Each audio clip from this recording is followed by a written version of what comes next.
So here we are with Benny Grabham. We're just over a month into 2014, and a month after he started the 2014 Dakar. But I guess just put the Dakar in context, Grabber. I mean, a year ago, you come back, you'd had spine surgery in a pretty bad way, and miraculously 8 or 9 months you're back in the 2013 Dakar, and then a year later you do it again. Tell us the difference between last year's Dakar and this year's. This year's was very different. Like, obviously I had a year of seat time under my belt and was feeling healthy and strong. I had a really good ride that Jeff Lees arranged for me over there with the factory Red Bull KTM Racing, and I was looking forward to it. It started off great. I had good preparation, done a world round, finished 6th, won a stage, went into it full of confidence, and I started 32nd the first day, finished 11th, next day finished 6th, next stage was running up in 3rd, and we basically took one wrong turn at the top of a very high altitude mountain, and it turned to shit pretty quick. From there I'd helped one of the KTM team riders get airlifted out and lost a couple of hours. Meant the following day I was starting in 80th position. Looking at it now, probably wanting to move forward too quick. I clipped a rock and basically went sailing off a cliff. Luckily I didn't go quite as far as the bike, or I probably wouldn't be here in this form anyway. I'd be here but a bit bent up. So yeah, ended too soon. I was happy with how it was all going, but it was just frustrating to end such a big race after basically, I don't know, kind of 2 years of preparation to get there. So, but as we know, that's racing. So I think, I remember you talking a little bit about in the 2013 event, and you were sort of saying I maybe held back a little bit too much. I probably should have pushed a bit harder. You went a bit harder this year, but from what everyone's saying, this year's race was designed to break men down. Is that fair to say? For sure. This race definitely broke everyone down. It was similar to the year before, but just high temperatures, the same as what we're getting in Australia at the moment. It was just constantly over 40 and long Ks. You get up at 3 and do 600k transport section, and that was in the morning, and then they'd string riders briefing out till 10:30 at night. So it just messes with your head and destroys you before you even hop on the bike. So it was tough, and I probably went a little bit too hard in the dust, and yeah, I didn't want to do what I did the year before and sit back and find out I went too slow. So, as a lot of people know, obviously the disappointment, yourself, but also there's big money at stake. I mean, you're talking about $100,000 plus, or I'm sure in your case quite a bit more money than that. You're 4 days into it. How does that leave you feeling? Oh, it's huge, and at the time, I was gutted and disappointed, and didn't really know how to text Jeff and the boys back home what had happened and that, but I gave it everything I could, and if there was any chance I could keep going, I would, and they know I normally do that. So it's disappointing, but back here now and just worrying about this year ahead and doing the best I can now.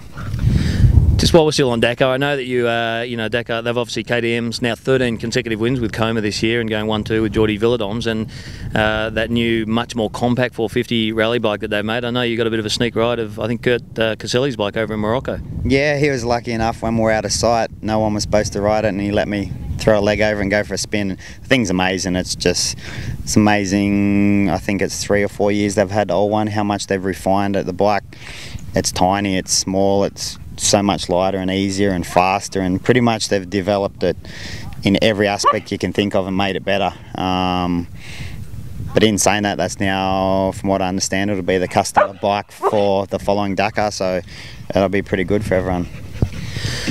So taking ourselves back home now, you're back here in Australia. You were not long back, and I think you're pretty much straight out to Alice Springs. You're now, as we all heard, I think late last year, they've announced you're also another string to the bow, mate. You're managing the KTM Desert specific team. So sort of tell us a bit about how that sort of came together, who you got on board, Longy and Pricey there, and I guess that first win out at Deepwell.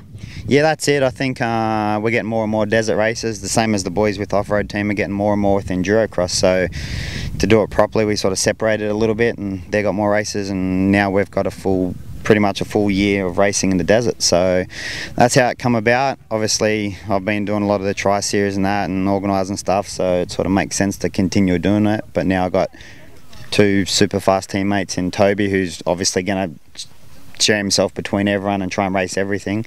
And then you got I sort of say young up and comer. He's been going fast for a long time, but we'll give him our full support, Ivan Long from South Australia, and hopefully he'll do well. So we've got obviously our first major race is Fink, which is probably our biggest one for the year, so we can't get it wrong straight up.